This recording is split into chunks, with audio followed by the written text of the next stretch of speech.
श्री सरस्वती मैया की जय, श्री कृष्णचंद्र भगवान की जय।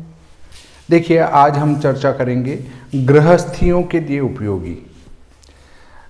मेरी तरफ से इसमें कुछ भी न जोड़ा गया है न कुछ भी हटाया गया है। जो पुराणों के वाक्य हैं या फिर जो हमारे स्मृतियों के वाक्य हैं या हमारे संहिता के वाक्य हैं, उनको नाम सहित यहाँ मैंने बताया है। मैं श्लोक के बताऊंगा मैं। तो आप ये नहीं सोचे कि ये ऐसी बात कर रहे हैं या वैसी बात कर रहे हैं, अच्छी नहीं कर रहे हैं, बुरी कर रहे हैं, तो वो आप इसमें पुराणों के वाक्य से ही देखें। बात आती है पहला सूत्र, जिस कुल में स्त्री से पति और पति से स्त्री संतुष्ट रहती हैं, उस कुल में अवश्य ही सर्वदा कल्याण मंगल होता है। इसलिए हमेशा पत्नी को पति से और पति को पत्नी से संतुष्ट रहना चाहिए, प्रसन्न रहना चाहिए। ये मनुस्मृति ने कहा है। देखिए, मनुस्मृति क्यों जलाते हैं? क्योंकि अगर उसको पढ़ेंगे तो आपस में सद्भाव उत्पन्न होगा, प्रेम से रहेंगे। पर पश्चिमी सभ्यता वाले जो है ये नहीं चाहते हैं कि भारत के लोग सुखी हों, इसलिए मनुस्मृति को जो है वो जलाते हैं ताकि कोई उसको पढ़े नहीं, घृणा उत्पन्न हो जाए कि मनुस्मृति को क्या पढ़ना। देखिए, मनुस्मृति में कितनी अच्छी बात कही है। संतुष्टो भार्यया भर्त्रा भार्या तथैव च यस्मिन्नेव कुले नित्यं कल्याणं तत्र वे ध्रुवम्। स्कंद पुराण में कहा है, यत्र तुष्यति भर्ता स्त्री स्त्रिया भर्ता च तुष्यति तत्र वेश्मनि कल्याणं संपद्येत पदे पदे। दूसरा सूत्र आता है, मनुष्य को प्रयत्नपूर्वक स्त्री की रक्षा करनी चाहिए। स्त्री की रक्षा होने से संतान, आचरण, कुल, आत्मा और धर्म, इन सब की रक्षा हो जाती है। इसलिए स्त्री की हमेशा रक्षा करे। शास्त्र कहता है कि युद्ध में पत्नी को पीछे रखे, मार्ग में पत्नी को आगे रखें, समस्त दान धर्मादिक कार्यों में पत्नी को दाहिनी ओर रखें। क्योंकि दान धर्म जो किया जाता है उसको समान बराबरी का हिस्सा मानकर उसको समान अधिकार देकर किया जाता है, इसलिए उसको दाहिनी ओर रखे, बाकी कार्यों में बाईं ओर रखे, ये शास्त्र कहता है। देखिए, दूसरा सूत्र भी मनुस्मृति में कहा है। अब मनुस्मृति ने कहा है कि स्त्रियों की रक्षा करें, तो क्या गलत कहा है? अब आप उसको जला रहे हैं। देखिए, स्वाम प्रसूतिम चरित्रम च कुलमात्मानामेव च स्वम च धर्मम प्रयत्नेंजायाम रक्षण ही रक्षतई। तीसरा सूत्र है, राजा प्रजा के, गुरु शिष्य के, पति पत्नी के तथा पिता पुत्र के पुण्य पाप का छठा अंश प्राप्त कर लेता है। अगर प्रजा पुण्यवान होती हैं तो राजा उसके छठे भाग को अपने आप प्राप्त कर लेता है, और पापवान होती है तो भी उसके छठे भाग को प्राप्त कर लेता है। पिता जो है अपने पुत्र के पाप का छठा भाग प्राप्त करता है, गुरु भी शिष्य का प्राप्त करता है, पति पत्नी के पाप पुण्य का छठा भाग प्राप्त कर लेता है। ये सूत्र का है पद्म पुराण में, प्रजाभ्य पुण्य पापा नाम राजा षष्ट्यांश मुद्धरेत शिष्याद गुरु स्त्रियो भर्ता पिता पुत्र तथैव च। चौथा सूत्र जो है वो क्या कहता है, जो केवल अपने लिए ही भोजन बनाता है, जो केवल काम सुख के लिए ही मैथुन करता है और जो केवल आजीविका प्राप्त करने के लिए ही पढ़ाई करता है, उसका जीवन निष्फल है। अर्थात पढ़ाई हमें ज्ञान के लिए करना चाहिए, न कि आजीविका प्राप्ति के लिए। आजीविका भी प्राप्त हो और हमें ज्ञान भी प्राप्त हो, इसलिए पढ़ाई करना चाहिए। लघु व्यास संहिता में कहा है, आत्मार्थम भोजनम यस्य सुखार्थम यस्य मैथुनम वृत्त्यर्थम यस्य चाधितम निष्फलम तस्य जीवितम। कुर्म पुराण में कहा है, आत्मार्थम भोजनम यस्य रत्यर्थम यस्य मैथुनम। अब हमारा अगला 5वां सूत्र आता है, वो कहता है जिस घर में सब बर्तन इधर उधर बिखरे पड़े हों, बर्तन फूटे हों, आसन फटे हों, स्त्रियां मारी पीटी जाती हों, वह घर पाप के कारण दूषित होता है। उस घर की पूजा देवता और पितर स्वीकार नहीं करते हैं। इसलिए घर में स्त्रियों के साथ मारपीट नहीं करना चाहिए। बर्तन इधर उधर बिखरे हुए नहीं होना चाहिए। फूटे बर्तन का प्रयोग नहीं करना चाहिए, क्योंकि ऐसा करते हैं उनके घर की पूजा देवता और पितर दोनों ही स्वीकार नहीं करते हैं। देखिए, प्रकीर्णम वो अभाजनम यत्र भिन्न भाण्ड मथासनम योषितश्चैव हन्यन्ते कस्म लोपहते गृहे देवता पितरश्चैव उत्सवे पर्वणिषु वा निराशा प्रतिगच्छन्ति कास्म लोपहताद् गृहात्। ये महाभारत के अनुशासन पर्व में कहा गया है। हमारे घर के बर्तन फूटे टूटे न हों। छठा सूत्र कहता है घर में फूटे बर्तन और टूटी खाट नहीं रखनी चाहिए। फूटे बर्तन में कलयुग का निवास होता है और टूटी खाट रहने से धन की हानि होती है। ये महाभारत के अनुशासन पर्व में कहा है। भिन्न भांडे कलिम प्राहुः खट्वायाम तु धनक्षय। 7वां है नौकर या पुत्र के सिवाय दूसरे के हाथ से दान आदि करने वाले पुरुष को उस पुण्य का छठा अंश मिलता है। नौकर या पुत्र के सिवाय अन्य कोई दूसरे के हाथ से अगर दान करवा रहे हैं तो उसका पुण्य का छठा अंश मिलता है। ये देखिए किसने कहा है, पद्म पुराण में कहा गया है। 7वां सूत्र परहस्तेन दानानि कुर्वतः पुण्यकर्माणि विना भृतक पुत्राभ्याम कर्ता षष्ठ्यांश मुद्धरेत। 8वां सूत्र है पुत्र से भी बढ़कर दोहित्र दोहता भांजा और भाई का पालन करना चाहिए, और कन्या से भी बढ़कर भाई की स्त्री और पुत्रवधू और बहन का पालन करना चाहिए। देखिए, पुत्र से भी बढ़कर दोहित्र दोहता होता है और भांजा और भाई का पालन करना चाहिए, और कन्या से भी बढ़कर भाई की स्त्री और पुत्रवधू और बहन का पालन करना चाहिए। ये हमारे सूत्र कितने बढ़िया बात करते हैं। शुक्र नीति में कहा गया है पुत्राधिकारश्च दोहित्रा भागिनेयाश्च भ्रातरः कन्याधिका पालनीया भ्रातृ भार्या स्नुषा स्वसा। 9वां सूत्र कहता है पिता की मृत्यु हो जाने पर बड़े भाई को ही पिता के समान समझना चाहिए। अगर हमारे पिताजी की मृत्यु हो जाती है तो जो बड़ा भाई है वो पिता के समान होता है। ये कहा है महाभारत के अनुशासन पर्व में। ज्येष्ठो भ्राता पितृसमो मृते पितृ भारत। गरुड़ पुराण के आचार खंड में कहा है ज्येष्ठ पितृसमो भ्राता मृते पितृ शौनक सर्वेषां स पिता ही स्यात् सर्वेषाम् अनुपालकः। देखिए 10वां सूत्र आता है, वो 10वां सूत्र कहता है एक माता पिता से उत्पन्न सहोदर भाइयों में से यदि एक भाई को पुत्र हो तो उसी से अन्य सभी पुत्रहीन भी भाई पुत्रवान होते हैं। ऐसे ही एक पति की स्त्रियों में से यदि एक स्त्री को पुत्र उत्पन्न हो जाए तो अन्य सभी पुत्रहीन भी स्त्रियां उसी पुत्र से पुत्रवती होती हैं।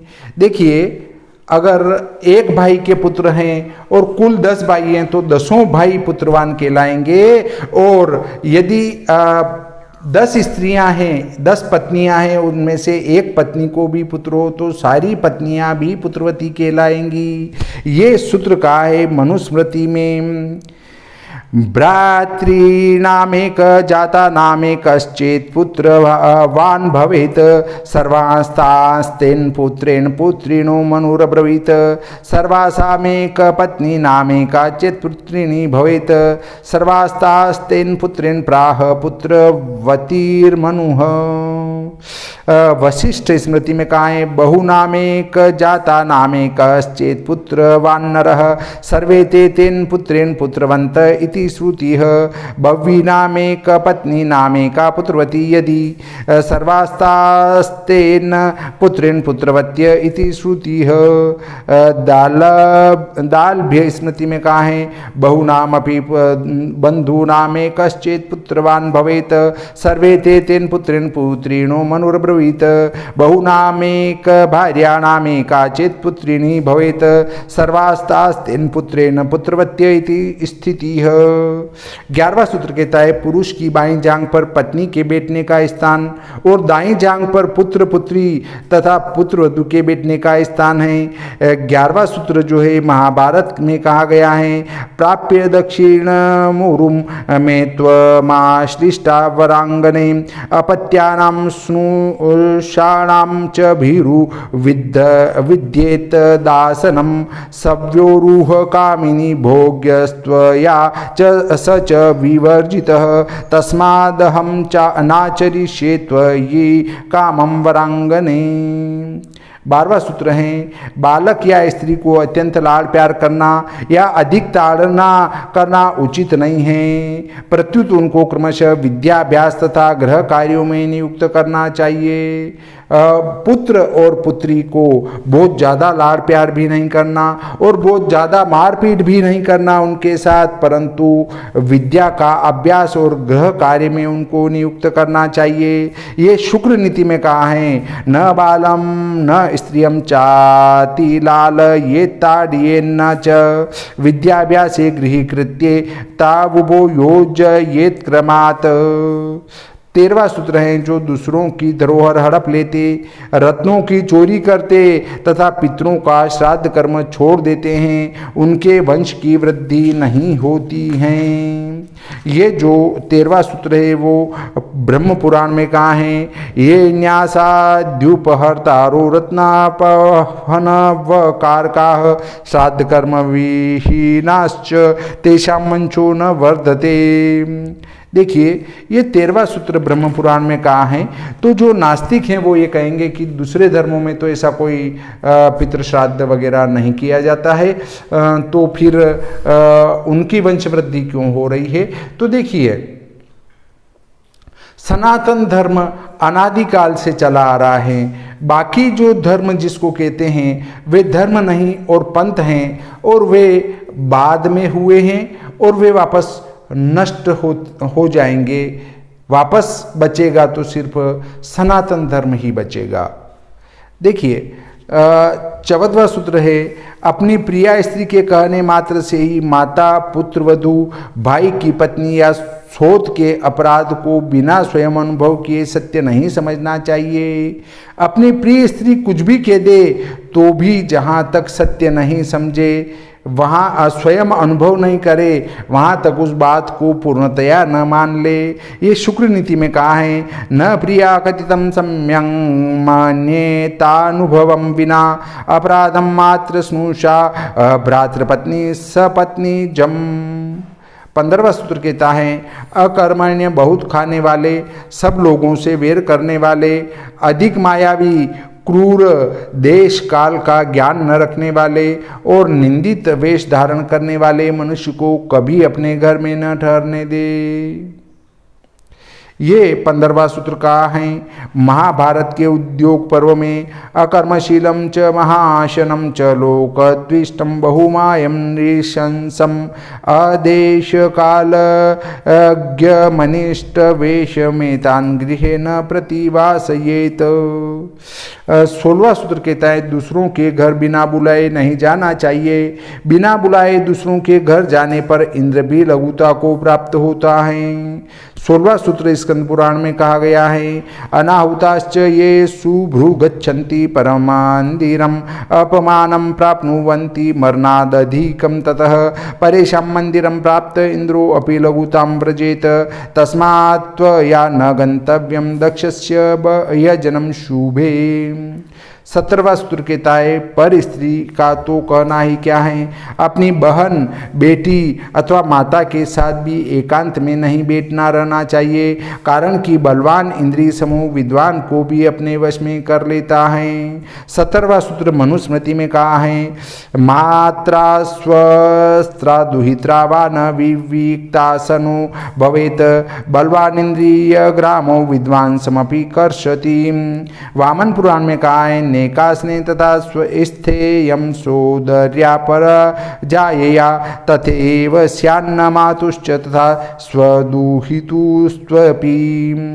स्कंद पुराण में कहा है, स्वस्त्रा दुहित्रा मात्रा वा नेकांता सनमाचरेत दुर्जयो हि इंद्रिय ग्रामो मुह्यते पंडितोपि सन। 18वां सूत्र कहता है कि तेजस्वी संतान चाहने वाले पुरुष को स्त्री के साथ एक पात्र में भोजन नहीं करना चाहिए। अगर आप तेजस्वी पुत्र चाहते हैं तो अपनी पत्नी के साथ एक पात्र में भोजन न करें। ये वशिष्ठ स्मृति में कहा है, भार्यया स नाश्नियाद वीर्यवद पत्यम भवतीति वाजसने यके विज्ञायते। 19वां सूत्र कहता है, अष्टमी, चतुर्दशी, अमावस्या, पूर्णिमा और सूर्य की संक्रांति इन दिनों में स्त्री संग करने वाले को नीच योनि तथा नरकों की प्राप्ति होती है। 19वां सूत्र महाभारत के अनुशासन पर्व में कहा गया है, अमावस्याम पौर्णमास्याम चतुर्दश्याम च सर्वशः अष्टम्याम सर्वपक्षाणाम ब्रह्मचारी सदा भवेत। ब्रह्मवैवर्त पुराण में भी यही बात कही है, कुहु पूर्णेन्दु संक्रांत्याम चतुर्दश्यष्टमीषु च नरश्चांडालयोनि स्यात् स्त्री तेल मांस सेवनात्।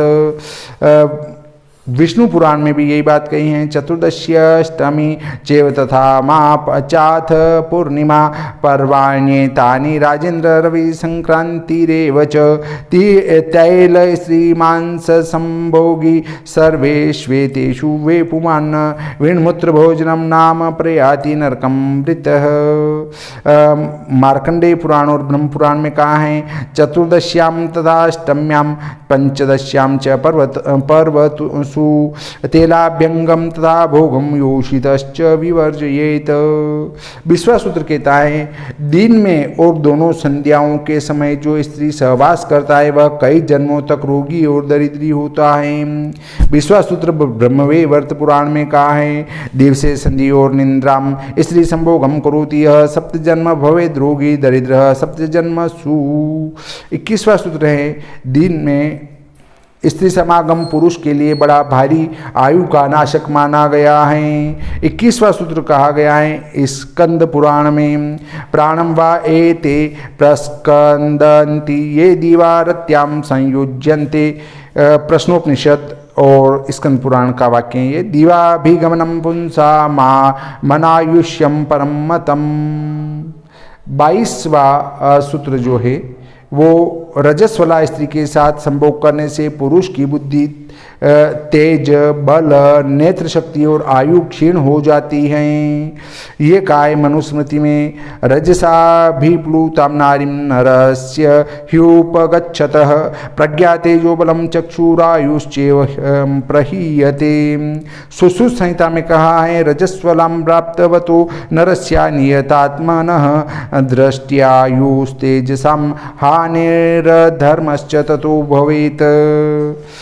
23वां सूत्र है कि जो पुरुष रजस्वला स्त्री के साथ सहवास करता है उसे ब्रह्महत्या लगती है तथा वह नरकों में जाता है। ये महाभारत के शांति पर्व में कहा गया है, रजस्वलासु नारीषु यो वे मैथुनमाचरेत तमेषां यास्यति क्षिप्रम वेतु वो मानसो ज्वरः।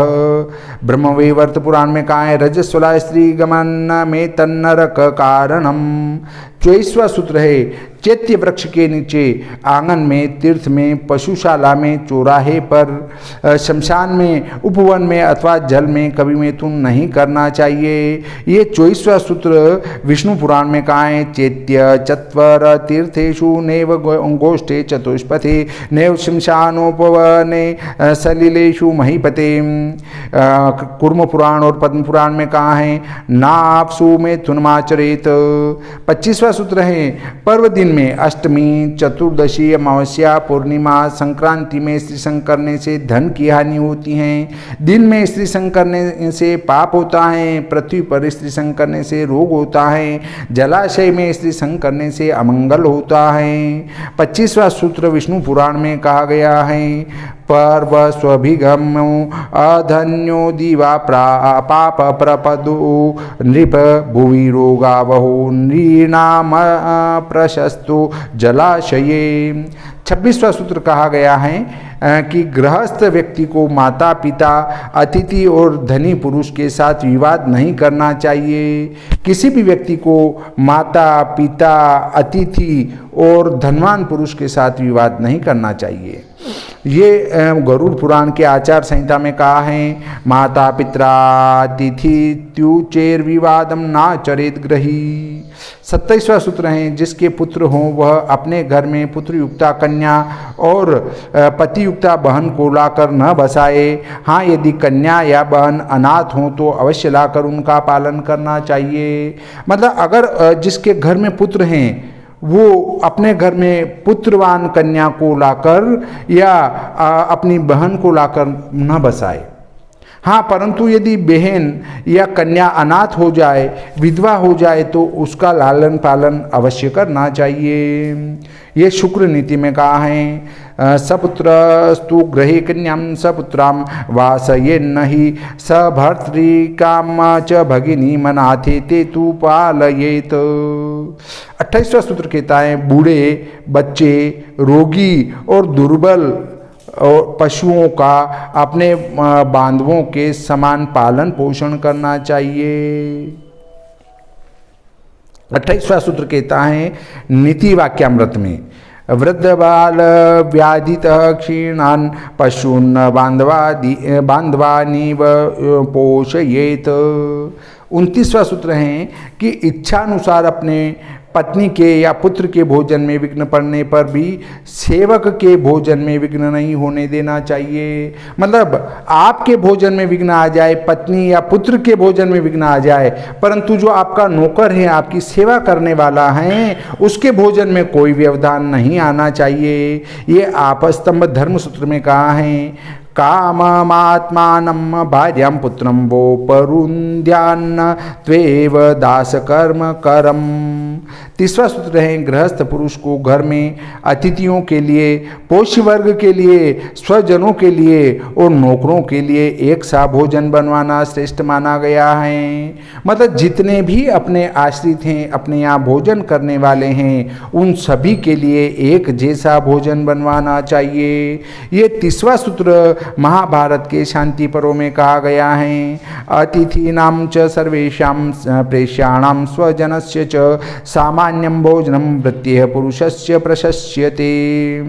31वां सूत्र कहता है, अतिथि, सुवासिनी, विवाहिता कन्या, कुमारी कन्या, गर्भिणी स्त्री तथा रोगी, वृद्ध एवं बालकों को पहले भोजन कराने के बाद ही गृहस्थ पुरुष को स्वयं भोजन करना चाहिए।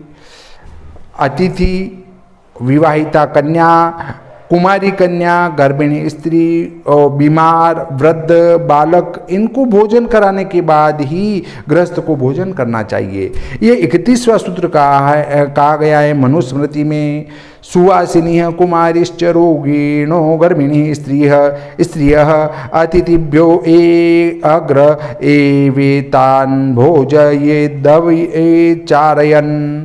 याज्ञवल्क्य स्मृति में कहा है, बालम सुवासिनी वृद्ध गर्भिण्या तुरकन्यकाः संभोज्यातिथि भृत्यांश्च दंपत्यो शेष भोजनम। लघु हारिति स्मृति में कहा है, सुवासिनीं कुमारीं च भोजित्वा नरानपि बालवृद्धास्ततः शेषम स्वयं भुंजित वाग्रही। विष्णु पुराण में कहा है ततः स्ववासिनी दुखी गर्भिणी वृद्ध बालकान भोजयेत संस्कृतान्नेन प्रथमं चर्मं गृही। नरसिंह पुराण में कहा है सुवासिनी कुमारिश्च भोजित्वा अतुरानपि बालवृद्धास्ततः शेषम स्वयं भुंजित वेग्रही। 32वां सूत्र है कि सन्यासी और ब्रह्मचारी ये दोनों पके हुए अन्न के अधिकारी हैं। इन दोनों को अन्न न देकर स्वयं भोजन कर लेने पर चांद्रायण व्रत करना चाहिए। एक तो ब्रह्मचारी हैं और एक सन्यासी हैं, ये दोनों पके हुए अन्न के अधिकारी हैं। ये अन्न स्वयं नहीं बनाते हैं, इनको अन्न न देकर स्वयं भोजन कर लेते हैं तो चांद्रायण व्रत करने पर उस पाप का प्रायश्चित होता है। अर्थात चांद्रायण व्रत के संबंध में जानकारी चाहिए तो आप मेरी चांद्रायण व्रत विधि नामक वीडियो है और चांद्रायण व्रत कथा नामक वीडियो है, उनको देख सकते हैं। ये कहा है पाराशर स्मृति अत्रि स्मृति देवी भागवत में, यतिश्च ब्रह्मचारी च पक्वान्न स्वामीना भुवो तयोरन्नमदत्वा च भुक्त्वा चांद्रायणम चरेत। 33वां सूत्र हमारा है वो ये कहता है कि राह चलने वाला पथिक जिसकी जीविका नष्ट हो गई हो, ऐसा पुरुष विद्यार्थी, गुरु का पालन पोषण करने वाला पुरुष, सन्यासी और ब्रह्मचारी, ये 6 धर्म भिक्षुक माने गए हैं। ये यदि आ जाएं तो इनको भोजन कराना चाहिए। रास्ते में चलने वाला जिसकी कोई जीविका नहीं हो, ऐसा पुरुष, विद्यार्थी, गुरु का पालन पोषण करने वाला पुरुष, सन्यासी और ब्रह्मचारी, ये 6 धर्म भिक्षुक हैं। ये आ जाएं तो उनको भोजन करा देना चाहिए। ये अत्रि संहिता में कहा गया है ब्रह्मचारी यतिश्चैव विद्यार्थी गुरुपोषक अध्वग क्षीणवृत्तिश्च षडेते भिक्षुका स्मृता। स्कंद पुराण और में कहा गया है अध्वग क्षीणवृत्तिश्च विद्यार्थी गुरुपोषक यतिश्च ब्रह्मचारी च षडेते धर्म भिक्षुका। 34वां सूत्र है कोई अतिथि घर पर आ जाए तो उसको प्रेम भरी दृष्टि से देखे, मन से उसका हित चिंतन करे, मीठी वाणी बोलकर उसे संतुष्ट करे। जब वह जाने लगे तब कुछ दूर तक उसके पीछे जाए और जब तक वह रहे तब तक उसके स्वागत सत्कार में लगा रहे। ये 5 काम करना गृहस्थ के लिए पंचदक्षिण यज्ञ कहलाता है। 34वां सूत्र महाभारत में कहा गया है अनुशासन पर्व में चतुर्दध्यान्महानु दद्याद्वाचम दद्याच सुनृताम अनुव्रजेदुपासित स यज्ञ पंचदक्षिणः। 35वां सूत्र है अतिथि को पैर धोने के लिए जल दे, बैठने के लिए आसन दे, प्रकाश के लिए दीपक दे, खाने के लिए अन्न दे और ठहरने के लिए स्थान दे। इन 5 वस्तुओं को देना गृहस्थ के लिए पंच दक्षिण यज्ञ कहलाता है। ये 35वां सूत्र महाभारत के अनुशासन पर्व में कहा है पाद्यमासन में वाथ दीपमन्नम प्रतिश्रयम दद्यादतिथि पूजार्थम स यज्ञ पंचदक्षिणः। देखिए मैं बाड़मेर 3-4 बार गया हूँ। उसमें एक बार बाड़मेर गया तो वहाँ हम एक ढाणी में बैठे हुए थे। तब चर्चा में हमारे आदरणीय अशोक जी गौर साहब भाई साहब ने बताया कि हमारे इधर ऐसा रिवाज था साहब कि पहले अगर घर पे कोई पुरुष नहीं है और अगर कोई राहगीर आया तो वो आता था, बैठता था और उसको घर में जो रहने वाली माता बहनें उनका सत्कार करके पानी पिलाती, भोजन कराती और फिर प्रस्थान करवाती थी। परंतु अब जब उनने आगे कुछ नहीं कहा, पर अब समय बदल गया इसलिए ये रिवाज हमने ख़त्म कर दिया है। यहाँ के लोगों ने ख़त्म कर दिया, हमने नहीं, यहाँ के लोगों ने ख़त्म कर दिया है। अर्थात जब हमारे यहाँ शिक्षा का प्रचार प्रसार बढ़ा और पश्चिमी सभ्यता जब आई तब हमारे यहाँ के लोगों ने वे रिवाज बंद कर दिए जो पहले धर्मशास्त्रों में चला करते थे। क्योंकि अब बहन बेटियों के साथ, माता बहनों के साथ धोखे होने लग गए, और जब धोखे होने लग गए तो माता बहनों ने भी अपना दरवाजा खोलना बंद कर दिया। और पहले जब हमारे सभी भाई लोग हमारे पुराणों के अनुसार चला करते थे, शास्त्रों के अनुसार जीवन यापन करते थे, तो माता बहनें भी उनको भाई समझकर, पिता तुल्य समझकर, पुत्र समान समझकर घर में बिठाती थी, पानी पिलाती थी और भोजन करा के फिर प्रस्थान कराती थी, राहगीर समझकर। पर अब जब सभी को गलत दृष्टि से देखा जाने लगा तो ये कार्य हमारी माता बहनों ने भी बंद कर दिया। तो जब हम हमारे शास्त्रों को पढ़ेंगे, सनातन धर्म के शास्त्रों को, पुराणों को पढ़ेंगे, तो आपकी दृष्टि भी पवित्र होगी, और दृष्टि भी पवित्र होगी तो वही माता बहनें आपका स्वागत सत्कार करेगी और प्रेम से घर में बिठाकर भोजन कराएगी। अगला सूत्र आता है 36वां।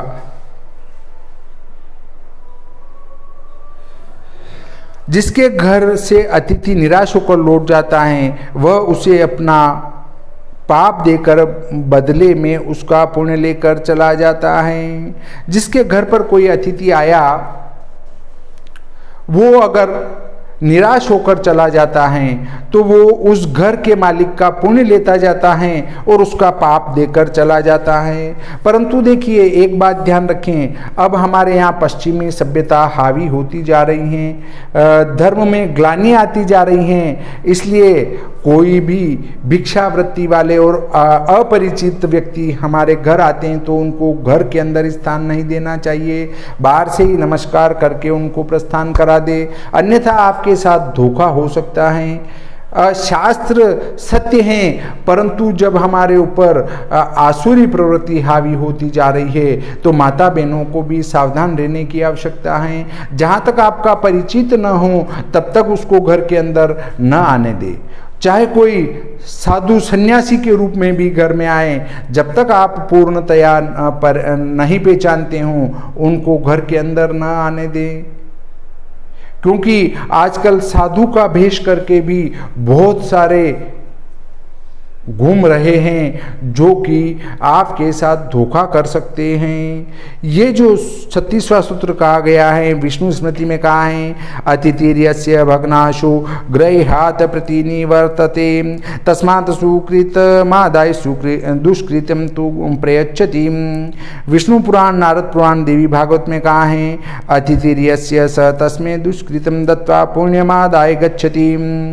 महाभारत शांति पर्व, मार्कंडेय पुराण, स्कंद पुराण, ब्रह्म पुराण में कहा है, और अधिक अतिथिर्यस्य स दत्वा दुष्कृतम तस्मै पुण्यमादाय गच्छति। अब हम 37वें सूत्र पर चर्चा करेंगे। और 37वें सूत्र में कहा है 5 वर्ष तक पुत्र का प्यार से पालन करना चाहिए, 10 वर्ष तक उसे अनुशासित रखना चाहिए और 16 वर्ष की अवस्था प्राप्त होने पर उसके साथ मित्र की तरह व्यवहार करना चाहिए। ये कहा है गरुड़ पुराण के आचार खंड में, चाणक्य नीति में भी यही बात कही है। लाल्येत 5 वर्षाणि 10 वर्षाणि ताड्येत प्राप्तेतु षोडशे वर्षे पुत्रम मित्रवदाचरेत। 38वां सूत्र कहता है, यदि किसी ने स्त्री से बलात्कार पूर्वक भोग कर लिया हो अथवा वह चोर के हाथ में पड़ गई हो तो भी अपनी स्त्री का परित्याग नहीं करना चाहिए। उसके त्याग का विधान नहीं है, ऋतु काल आने पर वह शुद्ध हो जाती हैं। 38वां सूत्र का है स्कंद पुराण में, बलात्कारोप भुक्ता वा चोरहस्त गता पीवा न त्याज्या दयिता नारी नास्त्यागो विधीयते। वशिष्ठ स्मृति में कहा है, स्वयं विप्रतिपन्ना वा यदि वा विप्रवासिता बलात्कारोपभुक्ता वा चोरहस्तगता अपि वा न त्याज्या दूषिता नारी नास्त्यागो विधीयते। पुष्पकालमुपासित ऋतुकालीन शुद्ध्यते। अत्रि संहिता में कहा है, स्वयं विप्रतिपन्ना वा यदि वा विप्रतिपन्ना तारिता बलान्नारी प्रभुक्ता वा चोरभुक्ता तथा अपि वा न त्याजा दूषिता नारी न कामो अस्या विधीयते ऋतुकाल उपासित पुष्पकालीन शुद्ध्यति। 39वां सूत्र कहता है जिसके माता पिता का ज्ञान न हो ऐसे अनाथ बालक का पालन करने वाले को चाहिए कि वह अपने ही वर्ण के अनुसार उसका संस्कार करे और उसी वर्ण की कन्या के साथ उसका विवाह करे। कारण कि अनाथ बालक का पालन पोषण करने वाले का जो वर्ण होता है वही उस बालक का भी वर्ण हो जाता है। अगर किसी अनाथ बालक का पालन पोषण कर रहे हैं तो वह उस बालक का वर्ण भी आपका वर्ण ही हो जाएगा, इसलिए उसी वर्ण की कन्या से उसका विवाह करना चाहिए। ये जो 39वां सूत्र कहा गया है ये महाभारत में कहा है। अस्वामिकस्य स्वामित्वं यस्मिन् संप्रति लक्ष्यते यो वर्णः पोषयेत तं च तद्वर्णस्तस्य जायते आत्मवत तस्य कुर्वीत संस्कारं स्वामीवत तथा त्यक्तो माता पितृभ्यां स यः सवर्णं प्रतिपद्यते तद्गोत्रबन्धुजं तस्य कुर्यात् संस्कारमच्युत। अथा देया तो कन्या स्यात् तद्वर्ण से युधिष्ठिर। 40वां सूत्र है कि यदि मनुष्य किसी के साथ शाश्वत प्रेम करना चाहता हो तो उसे उसके साथ द्यूत अर्थ व्यवहार धन का लेन देन और परोक्ष रूप में उसकी स्त्री को देखना इन 3 दोषों का परित्याग कर देना चाहिए। अगर आप किसी मित्र के साथ बहुत अच्छा संबंध रखना चाहते हैं, प्रेम रखना चाहते हैं तो एक तो उसके साथ द्यूत न खेलें, सट्टा न खेलें, उसके साथ धन का लेन देन न करें और उसकी स्त्री को परोक्ष रूप से न देखें। इन दोषों का त्याग कर देना चाहिए। ये 40वां सूत्र कहा है गरुड़ पुराण के आचार संहिता में। यदि चेत शाश्वतीं प्रीतिं त्रीणि दोषाणि वर्जयेत द्यूतमर्थ प्रयोगम च परोक्षे दार दर्शनम। 41वां सूत्र कहता है जो पुरुष अपनी निर्दोष तथा सुशीला पत्नी को युवावस्था में छोड़ देता है वह 7 जन्मों तक स्त्री होता है और बार बार वैधव्य प्राप्त करता है। ये 41वां सूत्र वशिष्ठ स्मृति में कहा है अदुष्टाम विनताम भार्याम यौवने यह परित्यजेत 7 जन्म भवेत स्त्रीत्वं वेदव्यम च पुनः पुनः। देखिए अपनी निर्दोष और अच्छे शील वाली पत्नी को जवानी की अवस्था में जो पुरुष छोड़ देता है वो 7 जन्मों तक स्त्री होता है। देखिए हमारा जो सनातन धर्म है वो अच्छी शिक्षा देता है। आप अपनी पत्नी का त्याग नहीं कर सकते हैं अगर वो अच्छी हैं तो, परंतु अन्य जो पंथ हैं उनमें स्त्री को छोड़ना बहुत बड़ी बात नहीं है। महीने भर रखी और उसके बाद विचार हो गया कि छोड़ दो तो छोड़ देते हैं। ऐसे ही सनातन धर्म में भी अब पश्चिमी सभ्यता हावी होती जा रही है और बच्चे जब अंग्रेजी स्कूल में पढ़ रहे हैं और अच्छे पढ़े लिखे हो जाते हैं तब वो हमारे पुराण और हमारे धर्म पर भी उंगली उठाने लग जाते हैं। उनको लगता है ये सब घिसी पीटी बातें हैं, पर आपने पूरा शास्त्र पढ़ा ही नहीं और घिसी पीटी बातें बताने लगे। पहले उस धर्म के मर्मज्ञ को समझो और उसके बाद उंगली उठाओ तो अच्छा लगेगा। देखिए ये वशिष्ठ स्मृति में कहा है अदुष्टाम विनताम भार्याम यौवने यह परित्यजेत 7 जन्म भवेत स्त्रीत्वं वेदव्यम च पुनः पुनः। अब अंतिम सूत्र हमारा 42वां सूत्र आता है। वो कहता है कि यदि बालक कोई वस्तु मांगे तो वह प्रयत्न पूर्वक उसे देनी चाहिए। बालकों को उनकी इच्छित वस्तु देने वाला स्वर्ग लोक में आनंदित होता है। धर्म की इच्छा वाले मनुष्य को सदा बालकों का लालन पालन करना चाहिए। बालकों को खाद्य वस्तु देने से, गोदान का फल प्राप्त होता है, उन्हें खिलौना देने वाला स्वर्गलोक में सुख पाता है। जिसे देखकर बालक प्रसन्न हो जाए ऐसा खिलौना उन्हें दें और सबसे पहले उन्हें भोजन कराए। ऐसा करने से प्रत्येक जन्म में महान सौभाग्य की प्राप्ति होती है। 42वां सूत्र विष्णु धर्मोत्तर में कहा है, प्रार्थितम बालकानां च दातव्यम स्यात् प्रयत्नतः बालानां प्रार्थितं दत्वा नाकलोके प्रमय्यते। बालकालालनीयाश्च धर्मकामे सदा नरेः तेषां भोज्यप्रदानेन गोदानफलमाप्नुयात्। तेषां क्रीडनकं दत्वा मोदते नन्दने चिरम् आह्लादं यान्ति। सत्यं यस्मिन् दृष्ट्वा तु बालका सौभाग्यं महदाप्नोति यत्र यत्राभिजायते। तस्मात् सर्वप्रयत्नेन बालानग्रे तु भोजयेत। इस प्रकार देखिए गृहस्थियों के लिए बहुत सारी उपयोगी बातें थी जो मैंने आज आपको मई पुराण के श्लोक सहित बताई। अब सन्यासियों के लिए हम चर्चा करेंगे, वो हम चर्चा अगले वीडियो में करेंगे। तब तक हम इस प्रकरण को यहीं समाप्त करते हैं। कौन सा व्यक्ति सन्यासी है, कौन सा व्यक्ति सन्यासी नहीं है, सन्यासी को क्या करना चाहिए, सन्यासी का आचरण कैसा होना चाहिए, इस संबंध में हम चर्चा करेंगे। तो आप अगले वीडियो का भी इंतजार करें। इस प्रकार हम आज का प्रकरण यहीं समाप्त करते हैं। श्री सरस्वती मैया की जय, श्री कृष्णचंद्र भगवान की जय।